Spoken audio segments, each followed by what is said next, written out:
ध्यान या गृहस्थियों के लिए उपयोगी नहीं है, विद्यार्थियों के लिए उपयोगी नहीं है।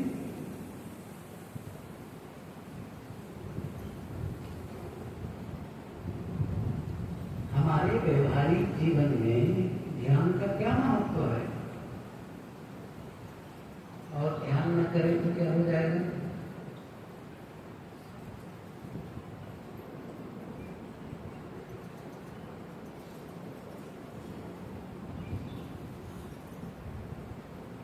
मुक्ति गति के लिए ध्यान चाहिए।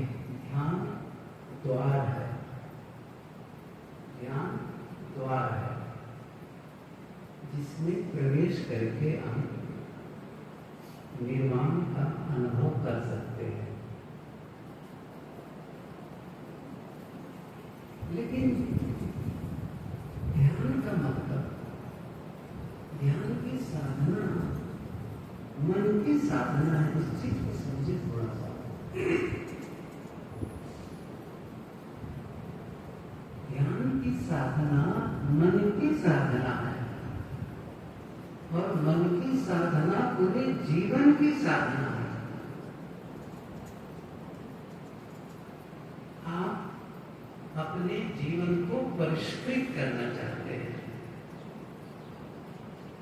जीवन को और सुंदर बनाना चाहते हैं और उन्नति की ओर ले जाना चाहते हैं। मेरी कहानी है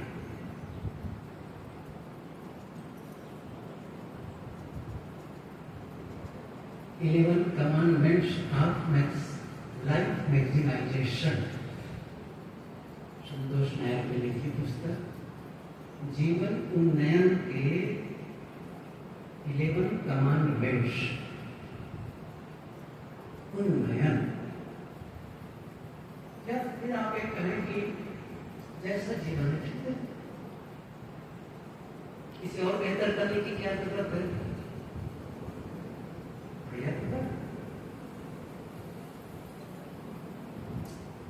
लेकिन तब आपके जीवन में कभी प्रतिकूलताएं आए, विषम परिस्थिति आने पर आप विचलित न होते हो, सुख दुख सम लगते हो, मान अपमान सम लगते हो और संतुष्ट हो अपने आप से। किसी के प्रति कोई शिकायत का भाव नहीं जगता हो, अपनों के प्रति दूसरों के प्रति कोई कंप्लेन नहीं। जब आप अकेले बैठते हैं शाम तक, किसी की याद नहीं आती। शाम अच्छा याद आती नहीं है तो किसी के प्रति बदले का भाव नहीं जगता है।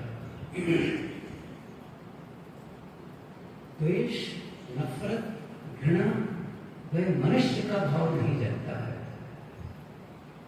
प्रेम, मैत्री, करुणा, क्षमा ऐसे भाव जगते हैं। सहयोग का भाव जगता है, कृतज्ञता का भाव जगता है, धन्यवाद का भाव जगता है, आभार अंदर से। मतलब ऐसा लगता है कि जैसे अंदर से मैं पूरा संतुष्ट हूं।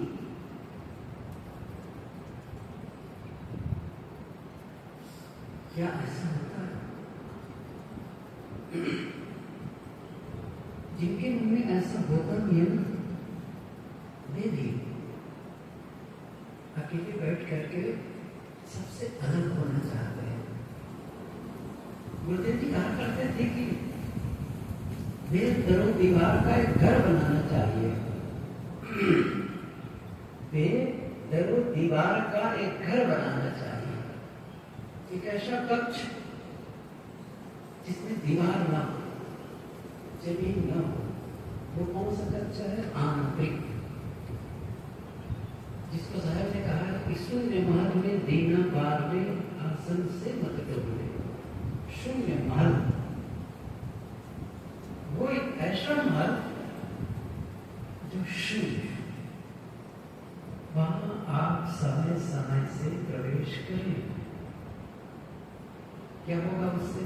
एक पावर हाउस है, वहां जैसे प्रवेश करेंगे तो रिचार्ज होती है। संतुलित बाणा तथागत बुद्ध ने कहा है, वह निर्वाण का स्पर्श करता है। कल्पना करिए, गुरुदेव जी के कई लोगों ने दर्शन किए हैं।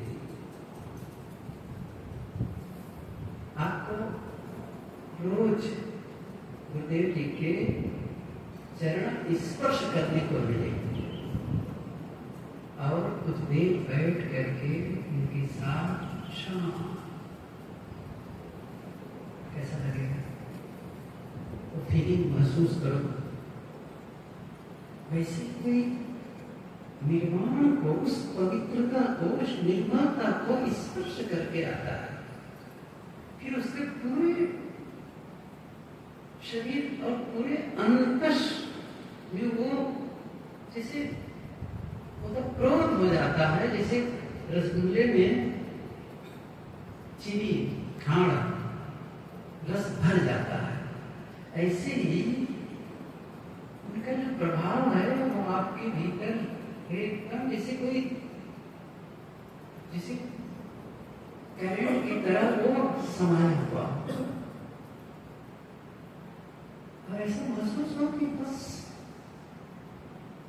मैं अपने आप में बहुत खुश हूँ, संतुष्ट हूँ।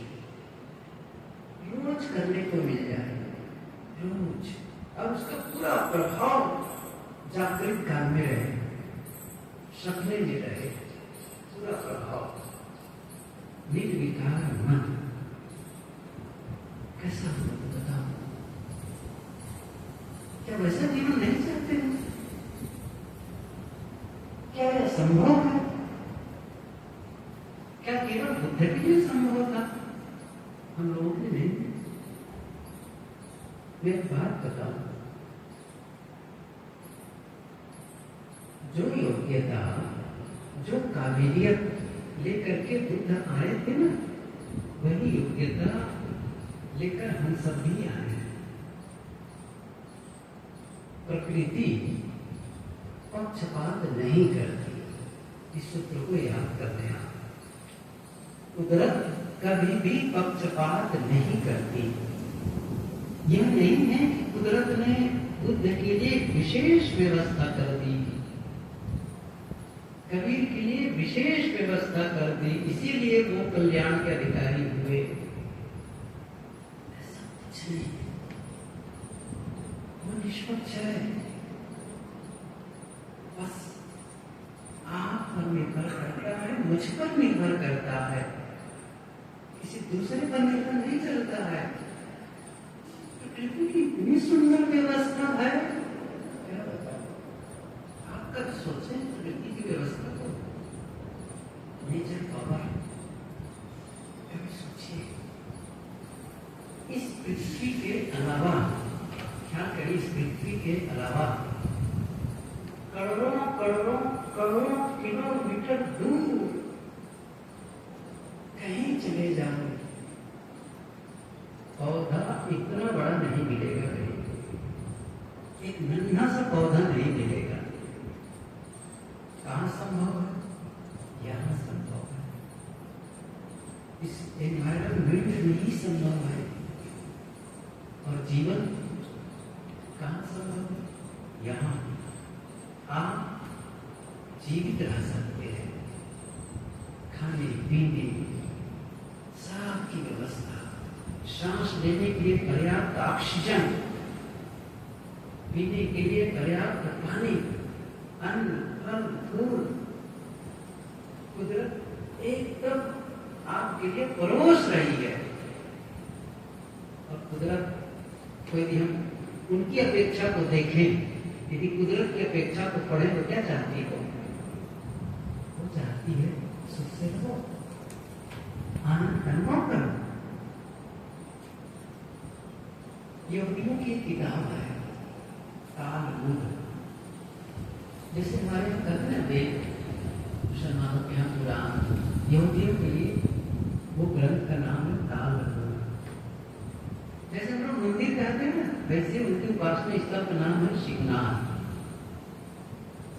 तो तारनाथ में लिखा है कि परमात्मा यह नहीं पूछेगा कि कौन कौन सी गलती की,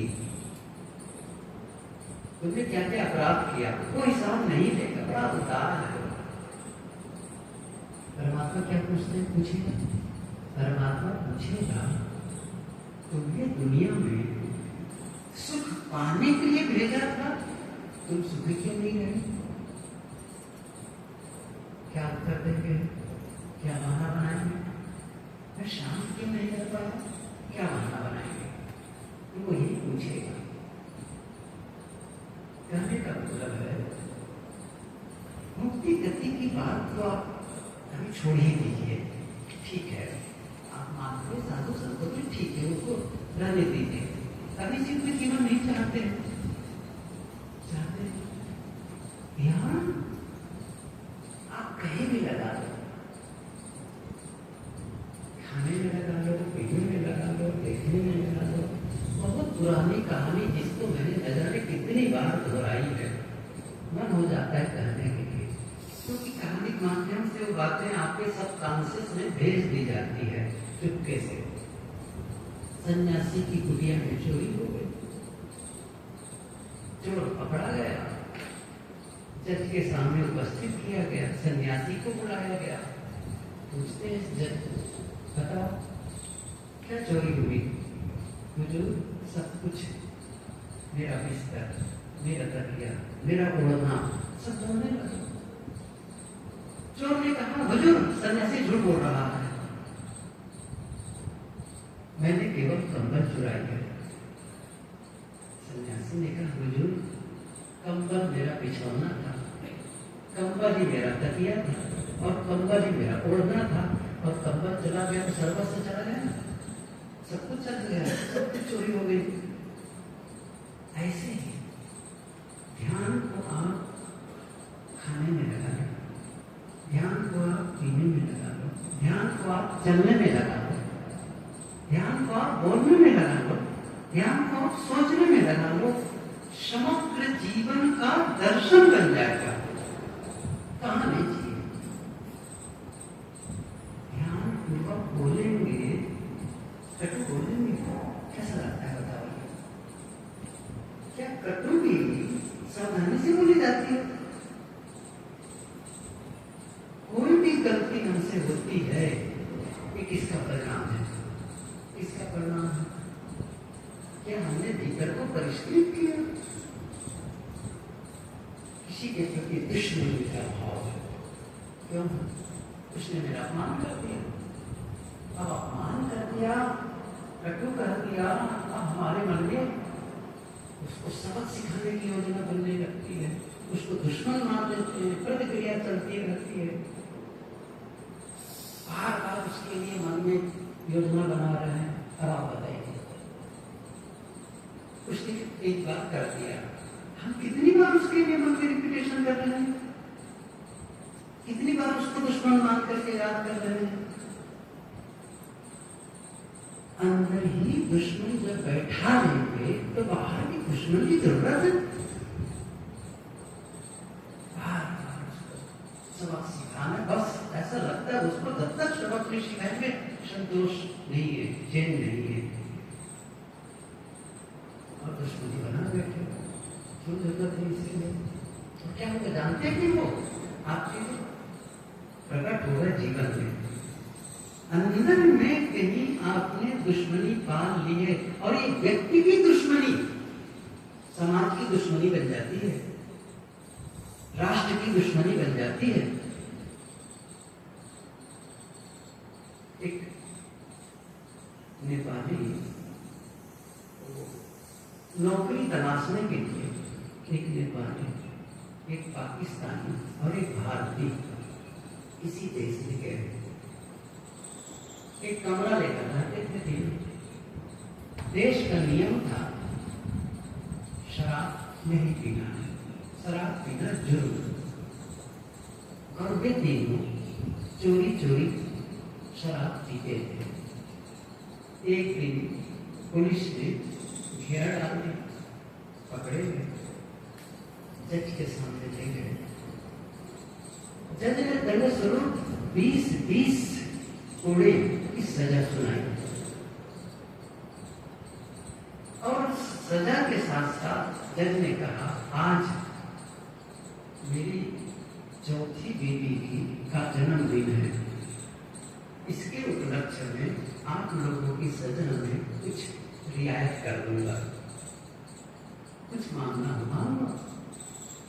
इतना सुनकर के नेपाली ने कहा कि हुजूर, आप मेरे पीठ पर एक तकिया बांधने की इजाजत दे दें, क्योंकि पीठ पर पड़ूंगा, एक तकिया बांधने की इजाजत दे दें।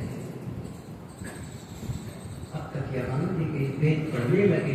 8 वेद पढ़ते पढ़ते तकिया छिन्न भिन्न हो गई और 12 वेद पढ़ते पढ़ते उसकी पीठ की चमड़ी उधड़ गई। यह देख करके पाकिस्तानी ने कहा, हुजूर, मेरी पीठ पर 2 तकिए बांधने की इजाजत है। तब जज ने भारती से पूछा, और आपका क्या ख्याल है? भारती ने कहा, हुजूर, मेरी जो सजा है ना, उसको आप डबल कर दीजिए, लेकिन मेरी पीठ पर इस पाकिस्तानी को बांधने की इजाजत दे दीजिए। मजाक है ये, लेकिन जब अंदर दुश्मन बैठा हो तो हमारा व्यवहार कैसा होता है? मैं इस बात को बताना चाहता हूं। दूसरे को पीड़ा पहुंचे, ये भाव देखो जरा से, मतलब हमारी मानसिक दशा क्यों हुआ है? क्योंकि हम दुश्मनी के भाव को लंबे समय तक बना करके रखे थे, बना करके। शत्रु शांत में पंक्ति तो कही है ना, दुख देने के भाव को दिल से दे निकाल। हम से कितने लोग हैं जो आंतरिक जगत के लिए काम करते हैं, उसको जानने का अवसर नहीं मिलता। ध्यान का एक अर्थ यह भी होता है आंतरिक जगत का परिष्कार, बस ये बहुत जरूरी है। अंतस की धुलाई, सफाई, एक ऐसा चित्त दशा हो जहां पर केवल प्रेम और मैत्री का भाव, करुणा का भाव, क्षमा का भाव तत्व है। इसलिए ये मत माने कि ध्यान की आवश्यकता नहीं है, और जानते हैं कि गत्तर आते रहते हैं, कचरे आते हैं, अनचाहे आते हैं। सफाई जरूरी है, रोज साधना की आवश्यकता है। मैं यही निवेदन करता हूँ कि आप रोज कुछ सब काम करते हैं, उसमें कोई रुकावट नहीं। सुबह उठते हैं, शौच स्नान से निवृत्त होते हैं, कुछ खाते पीते हैं, काम में जाते हैं, देर तक काम करते हैं, लौटते हैं, अपने परिवार के लोगों से मिलते हैं, रिश्तेदारी में जाते हैं, सब कुछ करते हैं। उन्हीं समयों में आप अपने लिए थोड़ा सा समय, जिसको मैं कहता हूं निजी जीवन, व्यवसायिक जीवन, पारिवारिक जीवन, निजी जीवन, व्यवसाय के लिए समय देना भी चाहिए, क्योंकि वही धरनी करने का साधन है। धन ही धरनी नहीं लाओगे तो आप और आपका परिवार कैसे सुख से जिएगा? धन की आवश्यकता है, काम में जाओ। इसलिए व्यवसायिक जीवन वो जरूरी है। फिर पारिवारिक जीवन, आपके बाल बच्चे, पत्नी, माता पिता सब हैं, उनके लिए समय दो। इसके अलावा और भी रिश्तेदार हैं, सबके लिए समय दो, कोई दिक्कत नहीं है। लेकिन कौन है जो परिवार से मिल रहा है? आप। कौन है जो व्यवसाय में जा रहा है? आप कैसे? उसको कौन ठीक करेगा? इसके लिए क्या करना? निजी जीवन, अर्थात व्यवसाय के लिए समय दो, परिवार के लिए समय दो, खुद के लिए समय दो। आप अपने दैनंदिनी में इसको जोड़ दीजिए। लोग मंदिर जाने वाले रोज मंदिर जाते हैं, पूजा करने वाले रोज पूजा करते हैं। हम क्या करते हैं? अब इसको कोई मंदिर में, घर में ही मंदिर बना दे, या बाहर ही जाकर के दीप जला दे, अगरबत्ती जला दे, फूल चढ़ा दे, कुछ मंत्रोच्चार करके आरती वंदन कर ले। इससे अंदर की पवित्रता नहीं हो जाएगी। आप जरा चीज खुद ऐसा करके देख लो। मेरे करने की बात नहीं, करके देखो। क्या ये बाहर की पूजा, ये मंत्रोच्चार क्या कुछ अंतर को परिष्कृत कर रहा है? क्या मेरे क्रोध घटे? क्या मेरा धैर्य बढ़ा? क्या हुआ? नहीं हुआ। मैं सहनशील हो पाया, मैं क्षमावान हो पाया। क्या हुआ? देखो तरह से मैं अपने मन को झांको। मेरे मन में कैसे कैसे विचार आते हैं, कैसे विकार आते हैं मन में। काम, क्रोध, लोभ। किसी ने कहा है ना कि हमें लोग जेंटलमैन, सभ्य आदमी करते हैं, बड़े सम्मान से देखते हैं, आदर देते हैं। लेकिन कोई हमारे अंतस को देख सके, हमारे विचारों को झांक सके, तो हमें से कई लोग हैं जिन्हें फांसी की सजा हो जानी चाहिए। अंदर राक्षस बैठा है, राक्षस। शायद की भाषा कहूं तो काला सर्प शरीर में काई शब्द छाई। वो कैसा जहरीला सर्प जो डसने को तैयार है, कभी भी फुफकार मारता है, और जहर डाल के रखेगा वो सुखी होगा। हमारे मन में नफरत हो, घृणा हो, द्वेष हो, ईर्ष्या हो, ये मानसिक जहर है। कौन रोक करेगा इसको? अभी तो करेंगे। क्या इसके लिए साधन की जरूरत नहीं है? मैंने कहा रोज थोड़ी देर के लिए बैठो, अंतस को झांको। गुरुदेव जी कहा करते थे कि रोज बैठो, थोड़ा सा स्वाध्याय करो, थोड़ा पहले ध्यान कर लो थोड़ी देर, फिर उसके बाद स्वाध्याय। जंगल में रोने जैसा है स्वाध्याय के लिए करना। बहुत कम होंगे जो रोज अध्ययन करते होंगे, बहुत कम। नहीं करते, कोई बात नहीं। सुन लो, आजकल तो सुविधाएं हो गई हैं। सुन लो, गुरुदेव जी के प्रवचन आते हैं, संतों के प्रवचन आते हैं, और भी अच्छे विचारक हैं, और भी अच्छे विचारक हैं जो आपके जीवन को और ऊंचाई की ओर ले जाएं। हर क्षेत्र में ना, आपका जिस क्षेत्र में कार्यरत है उसे और बेहतर। आप पेरेंट्स हैं तो और बढ़िया पेरेंटिंग कर सके। सक्सेसफुल पेरेंटिंग कैसे करना है उसके लिए विचार है। साधना में हम और उसको बढ़िया कर सकते हैं। तो कुछ तो आपको मानसिक खुराक की जरूरत है ना। रोज हम शरीर को खुराक देते हैं, मानसिक खुराक रोज की जरूरत है। नहीं कर रहा हूं तो थोड़ी देर के लिए अब कब निकालते हैं तो आपका व्यवस्था है। आप कहेंगे क्या बताना, व्यस्त इतने हैं, कौन सी व्यस्तता है, कौन सी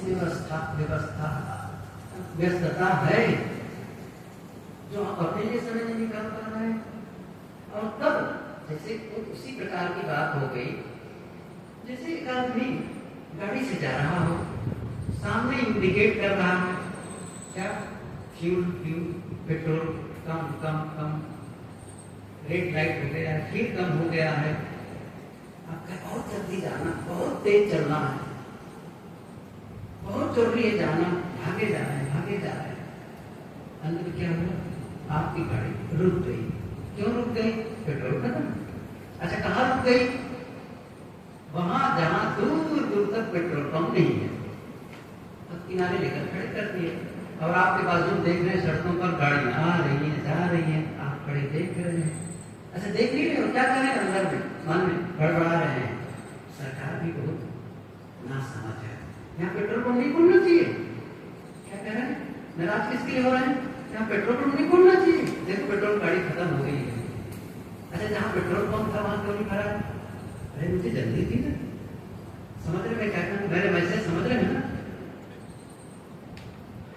क्या बता, मतलब ये गलती नहीं हो रही है क्या? आप क्या कह रहे हैं? क्या मैं आपको लाना बरामद भेज रहा हूँ? अच्छा बताओ, ना कहूँ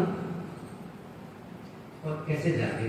मुझे भी जागना है, आपको भी जागना है।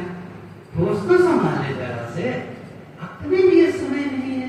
आपके मोबाइल डिस्चार्ज हो रहा है, जवाब दे रहा है, बैटरी खत्म हो रही है, बातें बातें बातें हो, अंत में मोबाइल डिस्चार्ज है पूरी तरह से। आप अंदर से डिस्चार्ज होते चले जा रहे हैं। ये डिस्चार्ज होने के क्या परिणाम है? झुंझलाहट, सही है? बड़बड़ाना, चिल्लाना, अधैर्य, असहनशील, ये क्या है? यही तो है। आपने उसको सावधान नहीं, आपने उसको विकसित नहीं किया। आपके भीतर है वो चीज, आप उसको विकसित ही नहीं कर पा। रोज या रूटीन बना ले, नहीं मुझे तो बैठना है, 5 मिनट झांकना है अपने अंतस को। मेरे मन में कैसे विचार आ रहे हैं? दुश्मनी के लिए आ रहे हैं। सुख का आकर्षण तो नहीं, वहां सुख मिलेगा, वहां सुख मिलेगा, किसी से मिलकर सुख मिलेगा, कहीं जाकर सुख मिलेगा। 2 प्रकार के आस्तिक हैं दुनिया में। एक सांसारिक आस्तिक, इसका मतलब है कि संसार के प्राणी और पदार्थों में आनंद पाने की आशा, एक वो। और दूसरे लोग हैं जो ये आशा ये मानते हैं कि आध्यात्मिक विकास में, जीवन के आध्यात्मिक विकास में आनंद है। अर्थात एक बाहर, वो भी आनंद। देखिए जो सांसारिक आस्तिक, जिसे वो भी आस्तिक है ना, क्या कर रहे हैं कि आनंद चाहिए उनको भी, लेकिन किससे चाहिए? और मिल जाए, और मिल जाए, और लोगों से मिल जाओ, इससे बाहर जाते, बाहर। और कुछ लोग हैं जो मानते नहीं, अंतस में जाओ, स्वयं से मिलो, अपने आप में शांत रहो, बाहर नहीं। एक वो, लेकिन स्वयं में प्रवेश कैसे होगा? जब आप प्रवेश अटके रह जाते हैं ना। आप देखो, यही बताऊंगा, बिल्कुल साधारण सी बात। बैठ के कहा गया ध्यान करो, तो कहाँ प्रवेश हुआ? जैसे पहले आंखें बंद किए, ख्याल आने लग गया। क्या आने लग गया? घर, मकान, गाड़ी, मोटर, लोग, मित्र, दुकान, मकान, बहुत सारी बातें आने लग। अच्छा, कहाँ अटके हैं? कहाँ अटके हैं? वही सब चीजें, सब की हुआ। या फिर सोच रहे हैं जाने पर ये करना है, वो करना है, ये काम बाकी है, लेकिन कहाँ अटके हैं? भी प्रवेश हुआ नहीं, अभी भी बाहर। अच्छा, अकेले हैं तो भी बाहर। कहाँ अपने आप में भीतर तो आनंद तो हो नहीं रहा है। इसलिए आनंद भीतर कुछ लोग मानते हैं, तो हमें क्या करना है? उसी के लिए हमें भीतर उसी शांति की साधना करनी है। शांत बैठ जाए, बिल्कुल निष्काम भाव से, रोज की जरूरत है। और ध्यान और स्वाध्याय के बाद थोड़ा सा क्या करना चाहिए? स्व की अग्नि परीक्षा। थोड़ा इसको आग से गुजारो। जैसे माँ सीता की बात आती है, अग्नि परीक्षा, स्व की भी अग्नि परीक्षा हो। इसका मतलब क्या है? इसका मतलब है अपने स्वभाव को निष्पक्ष होकर के देखो, निष्पक्ष होकर के, कोई उसके प्रति रागवान ना हो। क्या कहना सच तो मेरे मन में कैसे ऐसे आते हैं? हम आदमी के प्रति क्यों गलत विचार मेरे मन में आते हैं? अच्छा, किसी के प्रति मेरे मन में आकर्षण क्यों जगता है? उससे देखने का, मिलने का, बात करने का क्यों हो रहा है? देखो, दूसरों को तो हम धोखा दे सकते हैं, ये बड़ा सरल है, लेकिन क्या हम अपने आप को भी धोखा दे सकते हैं? दूसरों को छिपा सकते हैं। मेरे मन में किसके प्रति द्वेष है, किसके प्रति मोह है, मैं ही तो जान रहा हूं। और वो मुझे तकलीफ दे, उसके लिए बेताब होता हूं, अशांत हो जाता हूं, एक अंदर में खलबली सी होने लग जाती है। क्यों क्यों बेचैन हो जाते हो? शांत नहीं हो सकते क्यों? कुछ तो है भीतर, और जो आकर के जैसे चुप बैठे हैं, कोई भी यही बातें मैं करूँ, वो कहते थे कि चुप बैठे हो, कुछ नहीं, बढ़ जाते आराम से। लेकिन ऐसे में अचानक याद आ गई कि अमुक आदमी ने मेरा अपमान किया, मेरा नुकसान किया, मुझे करनी थी। जैसे याद आई, अब क्या होगा? विचारों की श्रृंखला शुरू, बहुत सारी बातें फिर जोड़ने लगी, ऐसा किया, वैसा किया, और जितनी उसने गलती की थी सबको मन इकट्ठा करता गया। अब जैसे इकट्ठा करने लग गया तो क्या हो गया? अब उद्वेग आने लगता है। ये सबसे बड़ी क्या स्थिति क्या बनती है हमारी, इसको आप समझे। यहाँ की आवश्यकता क्यों है, इसको आप क्यों कहा जा रहा है? जैसे ही अतीत का स्मरण होता है तो उस समय जो आप महसूस किए रहते हैं, चाहे वो 6 महीना पहले, साल भर पहले, 15 दिन पहले, जो भी घटना घटी, और उस घटना के समय जो आपने महसूस किया, इस समय जब आप करेंगे ना, आप वही महसूस करने लग जाते, क्योंकि अंतर की स्थिति में एक ऐसे ही इमोशन से क्रिएट होते हैं कि आपका शरीर भी वही करने लग जाता है, रिएक्ट करने लग जाता है। मान लो आज से साल भर पहले, 2 साल पहले आपका कोई का वियोग हो गया, मर गया, ठीक है, लेकिन आज याद कर लो, चाहे वो 4 साल पहले, 10 साल पहले कोई मर गया, आज याद कर लो एकदम से खूब भावना पूर्वक, तो आप अभी भी दुखी हो जाएंगे, और बहुत संभव है आंखों से आंसू भी आ जाए। तो वर्तमान क्या हो गया? फिर से दुखमय हो गए। घटना घटी है आज से कई दिन, कई महीने पहले, लेकिन उस घटना से जुड़ गए। ऐसे भविष्य के बारे में ऐसा न हो जाए, वैसा न हो जाए, फिर भी अशांत करते रहते हैं। इसलिए क्या कहा? अकेले जब बैठे तो कोई उनमें किसी प्रति, या फिर काम का आया, क्रोध का आया, कुछ भी आया, और हम विचलित होते चले गए। इन विकारों को दूर करना है, अपने भीतर के शत्रुओं को विकसित करना है। मेरे अंदर, मैंने कहा था ना, संभावना, विचारक करो, क्षमा करने की क्षमता मेरे में है। अच्छा, ठीक है, गलती कर दी दिया, मेरा काम है उससे छुटकारा पाना है मुझे, और जब तक मैं उसे क्षमा न कर दूं दिल से, तब तक मैं जुड़ा ही रहूंगा, जुड़ा रहूंगा। अच्छा, दूसरी बात, केवल दूसरों से गलती नहीं होती, गलती मेरे से भी हो जाती है। दूसरों की गलती को क्षमा करनी ही है, अपनी से भी गलती हो गई है, क्या करेंगे? अपने को भी लगने लगा, अरे ऐसा नहीं बोलना चाहिए था, ऐसा नहीं करना चाहिए था, क्या अफसोस होने लगता है। इसका अर्थ क्या हुआ? आप क्षमा मांग लेते हैं। इसलिए सुबह या फिर रात में, जब आप रात में सोने चले तो थोड़ी देर बैठ लें, जिसको एक शब्द आता है, सुने होंगे आप लोग, सिंहावलोकन, आत्मनिरीक्षण। आत्मनिरीक्षण की कोई साधना नहीं करेगा तो वह आदमी निर्दोषता की जिंदगी नहीं जी सकता। निर्दोष होना चाहते हैं, दूसरे द्वारा नहीं, खुद के द्वारा भाई, खुद को लगे कि मैं निर्दोष हूं। दूसरा तो कुछ भी कंप्लेन लगाते रहेंगे, उनकी बात अलग है, लेकिन मैं जिद रख रहा है, मैं तो दोषी नहीं। मेरी भावना कैसी है, मेरी भावना नहीं थी ऐसा करने की। ऐसा हो सकता है भूल चूक हो गई हो, लेकिन मेरी भावना सही थी, मेरी भावना सही। इसलिए आवश्यक क्या है कि अंदर को आप देखें और उसे ठीक करने का काम करें। रोज उसको, जैसे कोई एक मूर्तिकार के बारे में बताया था ना, माइकल एंजेलो के बारे में, कि 2 साल तक चिड़िया थोड़ी रखने के बाद में घिसता रहा और फिर मूर्ति का अनावरण हुआ। वैसे ही अंदर हमको घिसना है।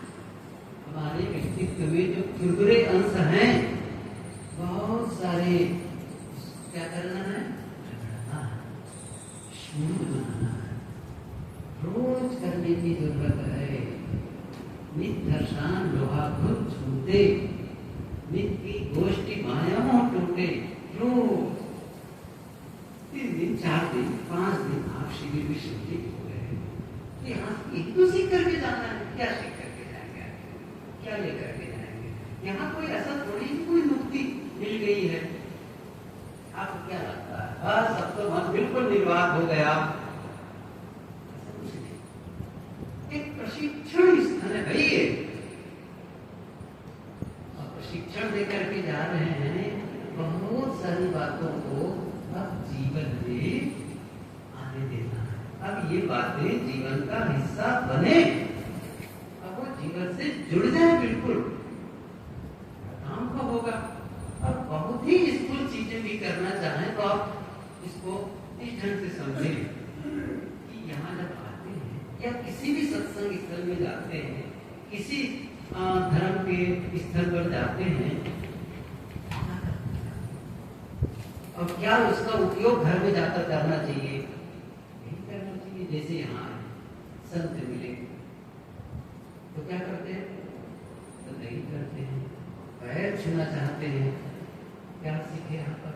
चुप रहना सीखा है ना, चुप रहना, विनम्रता। अब यहाँ आकर के जो आपने विनम्रता का प्रशिक्षण लिया, विनम्रता की सीख आपने ली, अब ये विनम्रता को क्या करना है घर में? वो उसी प्रकार से, कितनी बार को उदाहरण देता हूँ। एक आदमी काम में गया, चाहे वो महीना भर के बाद तनख्वाह लेकर के आया, सप्ताह भर के बाद या 15 दिन के बाद तनख्वाह लेकर आया, या फिर धान बेचकर, गेहूं बेचकर आया, कुछ भी दुकान से आया पैसा लेकर के। तो पैसा कमा के आता है तो क्या करता है? अपनी श्रीमती को देता है, कहता लो जी तुम अपनी गृहस्थी चलाने के लिए घर के खान पान की व्यवस्था करना, बच्चों के कपड़े की व्यवस्था करना, अपना गृहस्थी संभालना। पैसा कमा के लाया तो बांटता है। अच्छा, बच्चों को देता है, लो तुम काफी पुस्तक लेना, फीस जमा कर लेना। दरवाजे पर भिखारी आता है, उसको लो तू भी 10 रुपया चाय पी लेना। कमा कर तो बांट रहा है। ऐसे ही आप यहाँ से क्या कमाई करके जा रहे हैं? किसी मंदिर में आकर कौन सी कमाई करके लौटेंगे? किसी सत्संग स्थल से क्या कमाई करके लौटते हैं? भौतिक संपदा नहीं, आध्यात्मिक संपदा कमा करके जाते हैं। वही मैं उदाहरण दे रहा हूँ। क्या विनम्रता आपने कमाई, अब क्या करना है? घर जाकर के बांटना है, लोगों में बांटना है। अपनों के बीच विनम्र होना है। ये सीखना, यही तो सीखना है, विनम्र होना है। और क्या? घर में आप बैठते हैं भोजन के लिए, बुलाए भोजन के लिए, 2 से 3 मिनट में आपके सामने थाली आ जाती है। ज्यादा से ज्यादा 2, 3, 5 मिनट से ज्यादा लगती नहीं होगी। भोजन के लिए बैठे और भोजन सामने परस के आ गया, ठीक है। यहाँ कितना समय लगता है पता है? अब बैठ गए, अब चुप बैठ, वो भी चुप बैठना है ना, बोलना भी मना कर दिया गया है।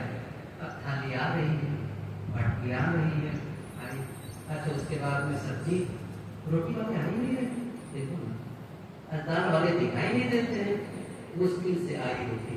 उसके बाद क्या कर, रुको रुको अभी खाना नहीं है, भोजन पूरा बरस गया तो भी मना करते हैं लोग, गंदगी होगी तब खाएंगे, समझ रहे हैं? अच्छा क्या सीख रहे हैं इसमें? कुछ तो सीख रहा है, धैर्य सीख रहे हैं, समझ रहे हैं ना? क्या सीख रहे हैं? धैर्य का प्रशिक्षण ले रहे हैं। हम चुपचाप बैठेंगे, जब भोजन मिले हमें कोई प्रतिक्रिया नहीं है, कोई हल्ला नहीं बोलना है, शांत। सब्जी आ रही है, ठीक है, रोटी आ रही है, ठीक है, धैर्य। जब कहेंगे, जब जय बुलाएंगे तब भोजन शुरू करें। धैर्य सीखे।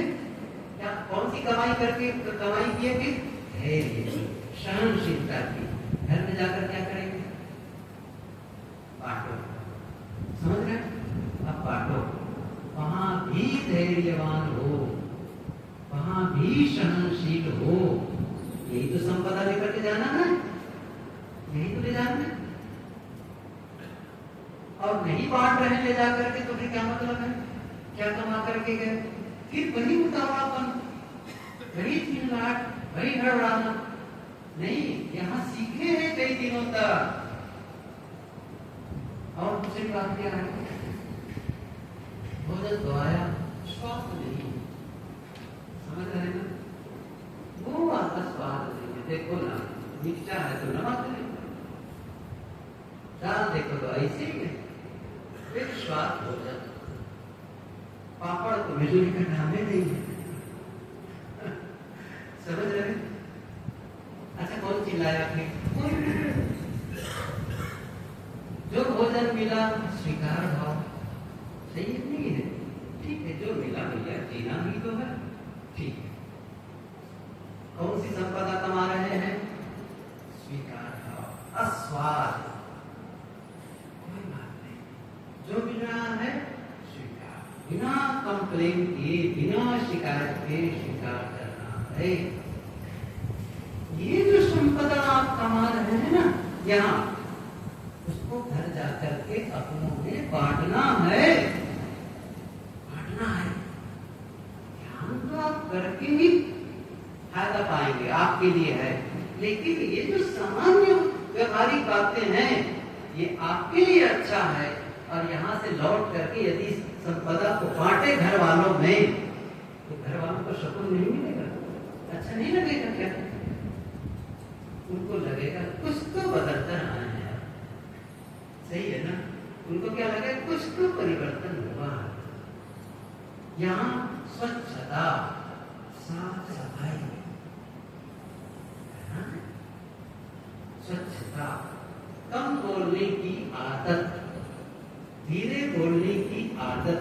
आदत में कुछ लोगों की जो क्या बताऊं मैं, ऐसे तो धीरे नहीं बोल पाते हैं। क्या होता है धीरे बोलने में? अच्छा बोलो, उतने ही बोलो जितना सामने वाला सुन ले। मुझे याद है गुरुदेव जी के साथ बैठते थे, यहाँ गुरुदेव जी बैठे, मैं वहां बैठा, और सबका अनुभव मेरा ही नहीं है, हमारे जितने संत है सबका। वहां जहाँ बेदराम जी बैठे, कोई बैठा और नजदीक बैठा हो, गुरुदेव जी के साथ में सारी बातें हो गई, उधर वाला सुना ही नहीं। कितनी बार का इतना बोलते थे कि मैं सुन लूं, मैं उतना बोलता था कि गुरुदेव जी सुन रहे, बस इतनी आवाज होती थी। बाकी कोई और सब बैठे हैं, उनको कोई आवाज नहीं, बातें पूरी हो जाती थी। और ऐसा नहीं कि 1 मिनट, कई मिनट तक बातें हो जाती थी, बस धीरे से बोलते थे, धीरे से बोलते थे, काम चल जाता था। अभी भी देख लेना, मैं कितनी बार लोगों से सामने देखे बात करती हूँ तो नजदीक चला जाता हूँ, बहुत धीरे से अपनी बातें कर लेता हूँ। ये नहीं कि मैं बहुत सुधर गया हूँ, ऐसा नहीं है। मैं प्रशंसा की बात नहीं कर रहा हूँ कि मैं बहुत सुधरा हुआ आदमी हूँ। बात ये है कि ये आदत जो मैं आपको बता रहा हूँ, मुझे भी तो आना है भीतर में, मुझे भी तो यही जीना, यही तो साधना है। मेरा मतलब यह है कि हम धीरे बोलना सीख रहे हैं, कम बोलना सीख रहे हैं, धैर्य रखना सीख रहे हैं, और स्वाद का अभ्यास कर रहे हैं। इसका मतलब नहीं कि स्वादिला भोजन करना गलत नहीं, वो भी ठीक है, लेकिन किसी कारण से आपके मनपसंद का भोजन नहीं मिला तो भी एक्सेप्ट, स्वीकार। ये केवल भोजन के लिए नहीं है, ये जो धैर्य के आपके अंदर शक्ति आएगी तो कहीं भी उपयोग होने वाला है, फिर कहीं भी उपयोग होगा। जैसे किसी ने भजन याद करने, अरे भजन कहीं भी गाओ ना, फिर तो कहीं भी उपयोग करो उसको। ऐसे ही धैर्य को आप भोजन के समय, आप केवल भोजन के लिए समय के बाकी समय नहीं बोले, भोजन के समय बैठते हो तब हो, किसी के घर गए और आपने घंटी बजाई, उसके बाद नहीं बोल रहे, नहीं बोल रहे, ठीक हो जाए, चुप, ठीक है। या फिर किसी को फोन किए, घंटी जा रही, नहीं उठा रहे, स्वीकार भाव, समझ रहे हैं ना, भड़बड़ाना नहीं है। फिर भी फोन नहीं उठाता, अच्छा फोन कॉल बैक भी नहीं आया, वहां से फोन भी नहीं आया वापस करके, अब मन में प्रतिक्रिया शुरू हो गई, देखो जी हर फोन को मैं उनका रिसीव करता हूँ, मेरा फोन ही रिसीव नहीं कर रहे हैं, अच्छा रिसीव नहीं कर बाद में कॉल बैक तो करना चाहिए, वो भी नहीं कर रहे हैं, अब भड़बड़ा रहा है, मन से नहीं बोल देते, हो सकता अब दूसरा भी पक्ष भी है, हो सकता है फोन देख ही ना पाए, हो सकता है बच्चों ने फोन ले लिया हो, और कोई कारण व्यस्तता हो सकती है, ऐसा नहीं सोचेगा, नहीं ठीक है, मन को क्या कहना, कोई बात नहीं।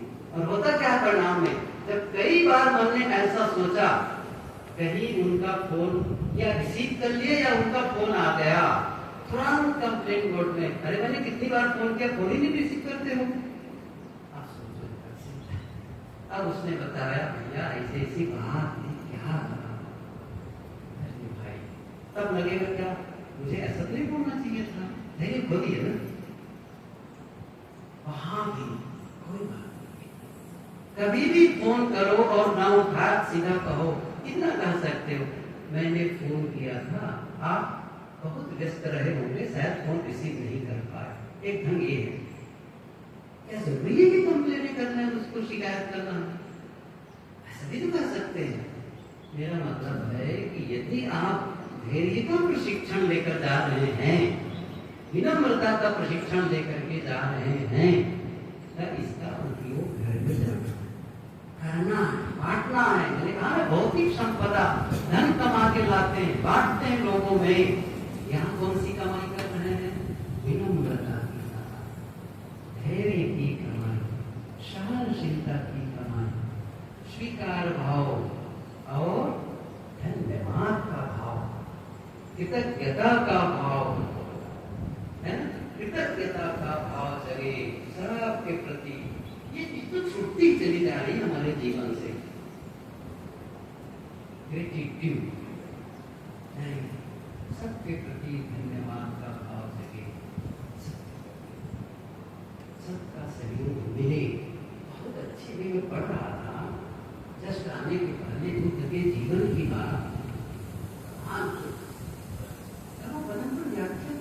दूसरे विचारक ने लिखा है, ऐसा लगा क्या बताऊं, ऐसा लगता उसमें कई ऐसी चीजें मैंने पढ़ी, ऐसा लगता सब बताऊं, लेकिन अब चलते चलते एक जब भी जस्ट ख्याल आ गया बताता हूँ कि बुद्ध गए भिक्षाटन में और एक घर, वो एक महीना 3 वर्ष, देखिए उसने कहा कि आगे जाओ, हटो यहाँ से, आगे बढ़े, एक ब्राह्मण के बाजू में, ब्राह्मण देवता उसको देख रहे थे, उनको बड़ी दया है, दया भाव नहीं था, तकलीफ वो भी नाराज होते थे, लेकिन आज लगा कि ये तो ठीक नहीं हुआ, अब गए उधर, फिर उसने कहा कि ऐसा नहीं करना चाहिए था, एक दिन बीत गया, अब दूसरे दिन ऐसा संजोग, दूसरे दिन बुद्ध फिर वही आए, भिक्षाम देही, जो भी कहते हैं वो कहे होंगे, अब वो बहुत नाराज, संजोग ऐसा था, वो जो गृह देवी थी, महिला थी, वो घर की सफाई करके कचरा लेकर के बाहर जा रहे थे, इतने बुद्ध आ गए थे, उसने कहा तब देखा नहीं तो आगे जाने की तो फिर आ गए, कचरा अब तो ब्राह्मण फिर देख रहे थे, ये तो बहुत ही अनर्थ हुआ। अरे न देते कचरा डालने की क्या जरूरत है। अब कचरा उसने, अच्छा कोई बात नहीं, कुछ तो दिया, उसने कहा कुछ तो दिया। उसके बाद बुद्ध और चले गए, और ऐसा बुद्ध भी जिद्दी थे, क्या थे, तीसरे दिन फिर आ गए, तीसरे दिन फिर आ गए। अब वो ब्राह्मण देवता देख रहे थे, वो आए, बड़े गजब है आप। अच्छा पहले दिन आपको हटा दिए थे, चलो आगे कर करके समझ में नहीं आया। अच्छा दूसरे दिन फिर आए, तब कचरा डाल दिया, अब तो समझ गए होते, अब तो समझ गए होते, अब क्यों आ गए। उसने कहा पहले दिन नाराज हुई, कुछ तो दिया, नाराजगी ही थी, ऐसा नहीं कि कुछ नहीं दिया, नाराजगी थी, तो कुछ तो मिला उनकी ओर से। दूसरे दिन आया, नाराजगी न देकर के कचरा दिया, कचरा तो दिया। अब मुझे पता है कि जो ऐसा कुछ ना कुछ दे रहा है, कुछ तो और देगा फिर। सच बता है, वो लिखा है वहां पर, जो प्रसंग आया है कि जब उसी समय महिला आ रही थी, वो चरणों में गिरी, बहुत बड़ी गलती हो गई, क्षमा करो, क्षमा मांगे। तो फिर उन्होंने जो गाथा कही, फिर बाद में आकर भिक्षु से कहा, कोई दे तो धन्यवाद, न दे तो धन्यवाद। वो जो धन्यवाद का भाव है ना, आप देखो, आप कभी अकेले बैठो, सबके प्रति धन्यवाद, जिन्हें आपके साथ अच्छा किया धन्यवाद, और जिसने गलत किया, कटु बोला, अब क्या करना है, क्या करना है, उनके प्रति उनका नाश हो, श्राप देंगे। अरे नहीं भाई, उनके प्रति भी मैं एक शिविर में यहाँ गया था, एक सेमिनार था, उसकी रिश्तों में नई रोशनी, रिश्तों में नई रोशनी शिविर अटेंड किया। ऐसे कभी कभी सूरत में कई ऐसे कार्यक्रम चलते, अच्छे अच्छे वक्ता आते हैं जो पैसा लेके अपना स्पीच देते हैं, उसका टिकट लगता है। मैं तो टिकट लेकर भी सुन लेगा, भाई बोलते कैसे जरा पता तो चले उनकी बातें। तो हो ही गया, तो उसमें एक बात आई जो अभी बताने जैसी, बाकी बहुत सारी बातें हैं। उसने क्या कहा कि जब कोई अपनों के साथ रहते हो, कभी उनको भावनाओं को व्यक्त नहीं कर पाते हो, अच्छा करते हैं, पति है, माता है, पिता है, बच्चे हैं, सब कुछ अच्छा चलता है, कभी तो भावनाएं व्यक्त करो। तो कैसे करना चाहिए, अच्छा लगता है ना सामने वाले को। जैसे सामने वाले साथ में पति पत्नी है, और कभी पति ने या पत्नी ने कह दिया मैं तुमसे बहुत प्रेम करता हूँ या करती हूँ, क्या कभी पति को बुरा लगेगा, पत्नी को बुरा लगेगी। अभी मेरी कोई व्यवहारिक शिक्षा नहीं है, लेकिन मैं एक बात बताऊं, किसी विचारक ने बहुत बढ़िया कहा है, जब उम्र बढ़ जाए, खास करके बुजुर्ग लोग बैठे ना, वे लोग के लिए क्या करते हैं वो, जब उम्र बढ़ जाए तब भी आप उन शब्दों का कभी कभी प्रयोग करो जो शुरू शुरू में करते थे। समझ में आ रही, रीस्टार्ट। क्या हुआ, अरे लाज लगती है जी, कैसे करेंगे, आपको कटु बोलने में लाज नहीं लगती है ना, डांटने में लाज नहीं लगती है, लेकिन मैं तुमसे प्रेम करता हूँ कहने लाज लग जाती है। ये विषय ही अलग है, मैं छोड़ता हूँ इसको। मैं जो कह रहा था वो क्या कह रहा था, उन्होंने क्या कहा, भावनाएं व्यक्त करो। उनसे एक शब्द उन्होंने वाक्य कहा, thank you for being in my life, मेरे जीवन में आने के लिए आपको धन्यवाद। क्या कहा, इतने अच्छे रिश्ते हैं आपके, आप तो कभी तो कहो उनसे thank you for being in my life, मेरे जीवन में आने के लिए आपको धन्यवाद। अब दूसरा सिनेरियो, उसने कहा किसी ने आपके साथ अच्छा व्यवहार नहीं किया, अपमान कर दिया, कटु बोल दिया, कुछ कर दिया, अच्छा तब क्या कहना है, जानते हो, तब भी क्या कहना है, तब भी वही कहना है, thank you for being in my life, मेरे जीवन में आने के लिए धन्यवाद। अच्छा क्यों धन्यवाद उनको, धन्यवाद इसलिए कि वो एक ऐसा इंसान है जिसने गलत करके मेरे भीतर के धैर्य को बाहर निकालने के लिए सहयोग किया। मेरे भीतर जो क्षमा है ना, तभी तो मैं चमक बाहर निकाल पाऊंगा। कब निकालूंगा आखिर में?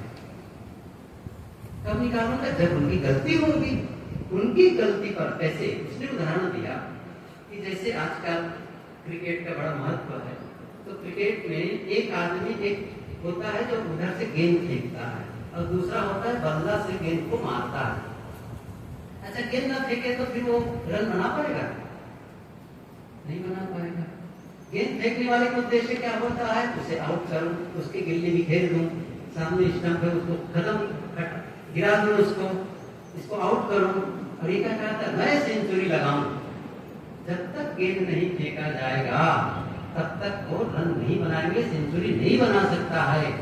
अच्छा, फिर उसको, उसके लिए विरोधी कौन है? फिर वो गेंद फेंकने वाले विरोधी है। अच्छा, विरोधी ना हो तो क्या उसको वो रन बना पाएगा? विरोधी टीम ना हो तो जीतने कैसी बात आएगी? फिर उसको इनाम कैसे मिलेगा?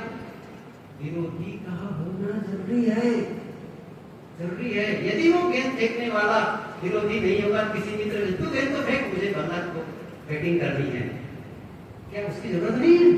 वही है जो मेरे भीतर के धैर्य को बाहर निकाल रहा है, मेरी सहनशीलता को बाहर निकाल रहा है, मेरे क्षमा को बाहर निकाल रहा है। लेकिन हमारी गलती क्या? हम चुप जाते हैं, अवसर आते ही हम क्या करते हैं? फिर से नया, फिर से बदले का भाव, चुप गए थे, वही चुप गए। आपका बच्चा चिल्लाया और आप भी चिल्लाने लग गए, फिर चुप गया। ये बच्चा ही पैदा हुआ है आपको सिखाने के लिए, वो शिक्षक है।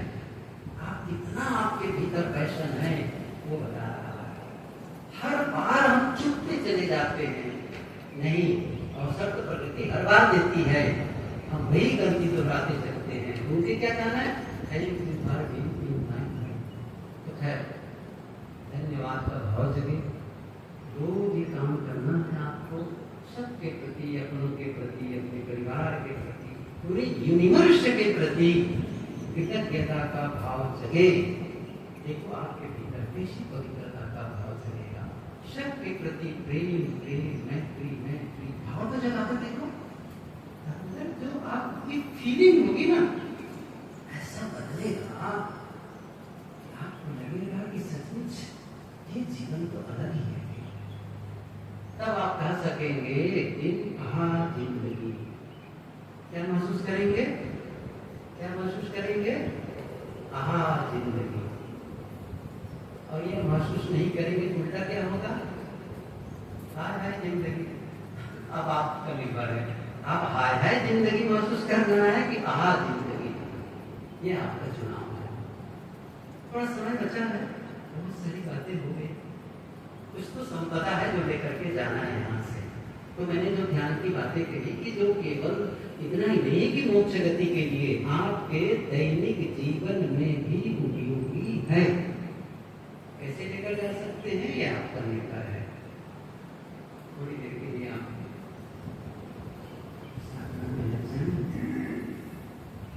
एक संकल्प भाव के साथ, मैं अब बदलना चाहता हूँ, मैं अब बदल कर रहूंगा। बहुत हो गया ये नफरत की जिंदगी, बहुत हो गया दुश्मनी की जिंदगी। ये घृणा का भाव, ये बदले का भाव नहीं, इस जिंदगी में मुझे नहीं रहना है। मैं पवित्रता महसूस करना चाहता हूँ,